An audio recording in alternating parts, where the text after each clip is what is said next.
evening, and welcome to the Waypoint News. I'm Shena Mario Gaya, your news anchor for the day. Tonight, we'll dive into the heart of one of the most disputed maritime issues in Asia, the West Philippine Sea or South China Sea.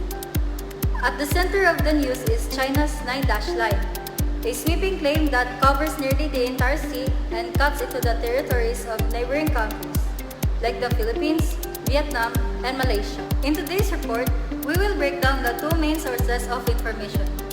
First, you'll hear directly from official Chinese sources about why Beijing insists it has the right to nearly all the waters and islands within what it calls the 9-dash line. Then, we'll turn to outside experts, journalists, and legal decisions to see how those claims hold up under international law. By the end, you'll have a clear picture of why this dispute matters, not just for China and its neighbors, but for the rules that govern the world's oceans. Let's begin with China's side of the story.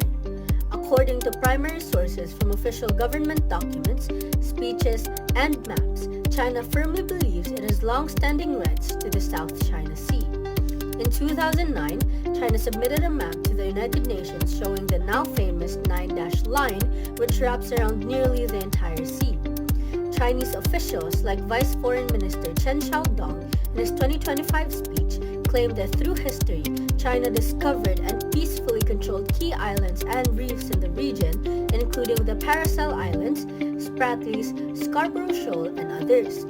Government publications repeat the phrase undisputed sovereignty and argue that these claims are deeply rooted in ancient navigation and historical use.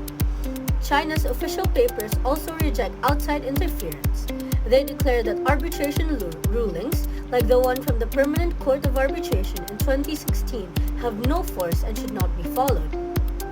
From China's viewpoint, other countries' actions like the Philippines Maritime Zones Act are seen as illegal and provocative. Simply put, China frames its claim as a matter of historic justice, stating it is protecting what has always been theirs. With China's historic position laid out, we now turn to the background of the 9-dash line itself and the ancient maps used to support it.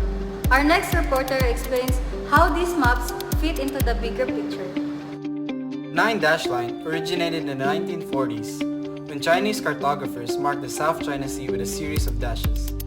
Creating what was once called the 11-dash line, it was later shortened to 9. China argues that this line reflects centuries of Chinese exploration, fishing, and naming of islands and shoals. They point to ancient Chinese maps as proof, claiming these show a long history of Chinese activity in the area. But international law says otherwise. According to the United Nations Convention on the Law of the Sea, commonly known as UNCLOS, sea rights depend on land features, not on old maps. Under UNCLOS, countries can only claim waters up to 200 nautical miles from their coastlines. Also known as the Exclusive Economic Zone, or EEZ, historic maps alone are not considered legal proof of ownership unless they meet very strict standards. That's where China's case faces problems.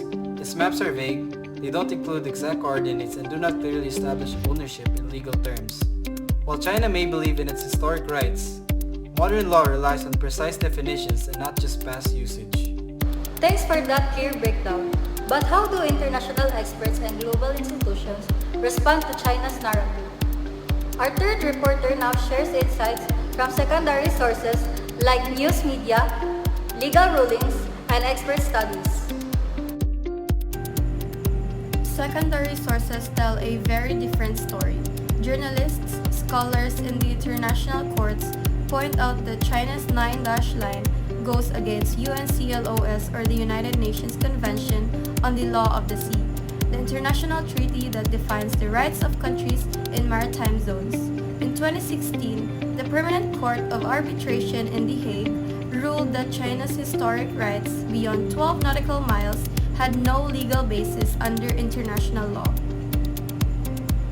Reports from the Diplomat, South China Morning Post, Reuters, and studies from think tanks like RAND highlight that China's claim is not supported by UNCLOS. These sources argue that most of the reefs and rocks China claims cannot generate large sea zones, and that many are inside the EEZ, or Exclusive Economic Zone, of other countries, especially the Philippines.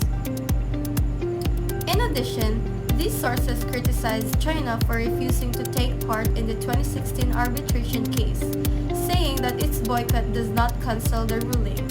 They also emphasize how other countries like Vietnam, the Philippines, and Malaysia have publicly rejected the 9-dash line. These global voices see China's claim not only as legally weak, but also as a challenge to international order and maritime peace. So to summarize today's news, on one side, China's official position, based on primary sources, tells a powerful story of historical ties, national pride, and territorial defense. Chinese documents and speeches focus on Asian control and deep cultural connections to the islands and waters inside the 9-dash line. But they leave out or dismiss key aspects of international law, especially UNCLOS, and fail to address the legal boundaries that the world recognizes today. On the other side, secondary sources offer a critical view grounded in legal analysis. These voices explain that modern maritime law is based on geography and measurable zones, not historical memories. The 2016 arbitration ruling makes it clear China's historic claim does not meet international legal standards, and many of the areas it claims lie within the Philippines' own exclusive economic zone. This contrast creates a major divide, a powerful narrative of history and emotion versus a rules-based legal system that promotes fairness and peace amongst nations. Until these two views can be reconciled, tensions in the South China Sea or West Philippine Sea are likely to continue. Thank you for joining us today here in Waypoint News, the 9-dash divide, China's claim versus international law. Once again, this is your news anchor, Shana Maria Gaya. Good night and always stay informed.